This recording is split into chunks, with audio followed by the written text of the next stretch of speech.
खतौली विधानसभा seat पर Bahujan Samaj party के प्रत्याशी हैं करतार सिंह भड़ाना। किसी परिचय के मोहताज नहीं है, यहाँ ताल ठोक रहे हैं खतौली में। मैं उनसे जाने के सबसे पहला सवाल होगा, क्या आपके मुद्दे हैं 2022 के इलेक्शन में? आप खतौली से चुनाव लड़ रहे हैं, बसपा प्रत्याशी के रूप में लड़ रहे हैं, क्या आपके मुद्दे होंगे, क्या जनता से वादे होंगे? हमारे मुद्दे यही है कि आपके बहन जी की सरकार बनाएगी।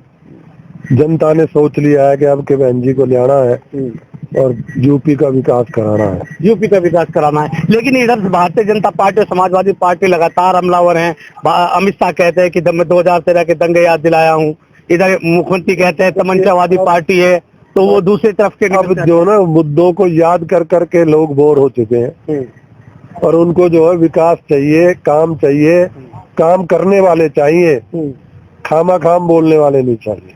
तो इस तरह से ये दोनों पक्ष विपक्ष लड़ रहा है। बसपा इसमें अलग है कि धर्म की राजनीति होने जा रही है, तो क्या इन सब चीजों को लेकर बसपा किस तरह रणनीति अपनाएगी खतौली विधानसभा में? क्या आपका समीकरण है? ऐसा ये दोनों पार्टियां, सपा भी और बीजेपी भी अपना लड़ती रहेंगी, लेकिन सरकार जो है वो हमारी पार्टी बनाएगी।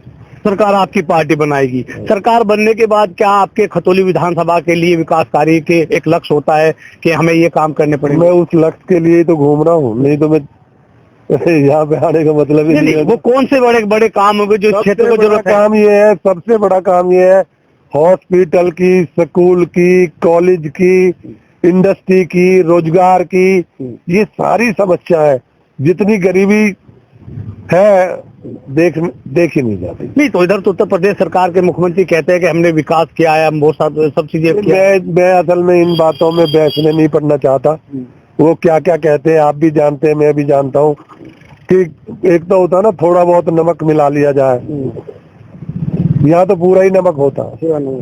इसलिए तो अखिलेश यादव कह रहे हैं कि इस बार गठबंधन में हम 400 से ज्यादा सीटें जीतेंगे। मैं कह रहा हूँ जी, ये 400 के ऊपर की ये जीतेंगे, 400 से ऊपर की वो जीतेंगे और 400 हम जीतेंगे। 400 आप जीतेंगे तो ठीक है।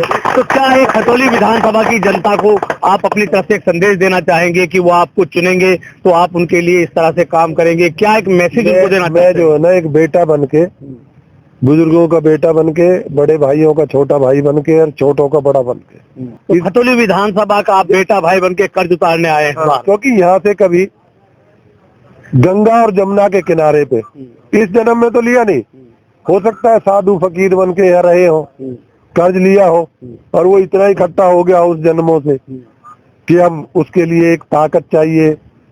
तो आप कह रहे हैं कोई पुराना रिश्ता है इसलिए भड़ाना फैमिली अक्सर मुजफ्फरनगर में आते हैं, चुनाव लड़ते हैं, जनता के बीच आते हैं? नहीं, ये तो है ही रिश्ते, क्योंकि गंगा जमुना के साथ संत फकीर रहते थे, तो हम यही क्यों आते और बतेरा हिंदुस्तान पड़ा? क्योंकि हमने कर चुका के जाना है, क्योंकि दोबारा इस दुनिया में नहीं आना। ये मैं परमात्मा को कहता भी हूँ, जो मेरी सुनता है तो मैं जरूर कहता हूँ कि मुझे इस दुनिया में ऐसे काम करा दे जो फिर ना आना पड़े। तो मायावती जी कई बार उत्तर प्रदेश की चीफ मिनिस्टर रही हैं, कि कौन से उनके ऐसे बड़े काम है जो जनता के बीच आप रख रहे हैं कि बहन जी की सरकार आएगी तो उत्तर प्रदेश में या विधानसभा में? देखिए ऐसा, बहन जी ने जो भी किया कम से कम लड़ाने के काम नहीं किए, किसी को लड़ाने का, किसी को पिटवाने का, ये काम उनने नहीं किए है। सबको साथ लेके चलिए, 36 बिरादरी को साथ लेके चलिए, तो इसलिए उनकी सरकार ऐसे हालात में सही रह सकती है। तो खतौली विधानसभा के आसपास का एरिया भी गन्ना बेल्ट कहा जाता है। गन्ना किसानों की बहुत सारी समस्याएं रहती है, अभी भुगतान को लेकर भी विपक्ष भी हमलावर सरकार पे रहता है, सरकार के नियम ने किया है। बहन जी के कार्यकाल में गन्ना किसानों को क्या सुविधाएं दी गई थी और अगर सरकार आती है तो क्या गन्ना किसानों को? सबसे ज्यादा बहन जी के टाइम में रेट बढ़ा था, 50 रुपए इकट्ठा बढ़ा था जब उनकी सरकार आई, तो 350 तक वही लेके आई। बहन जी होती तो 500 रुपए का रेट होता। तो ये थे करतार सिंह भड़ाना ने, जिन्होंने कहा कि मैं खतौली का बेटा और भाई बनकर के आया हूं और अगर बसपा की सरकार बनती है, बहन जी मुख्यमंत्री बनेगी तो खतौली के साथ साथ उत्तर प्रदेश का भी विकास होगा। मैं हूं राशिद अली और आप देख रहे हैं खोज न्यूज।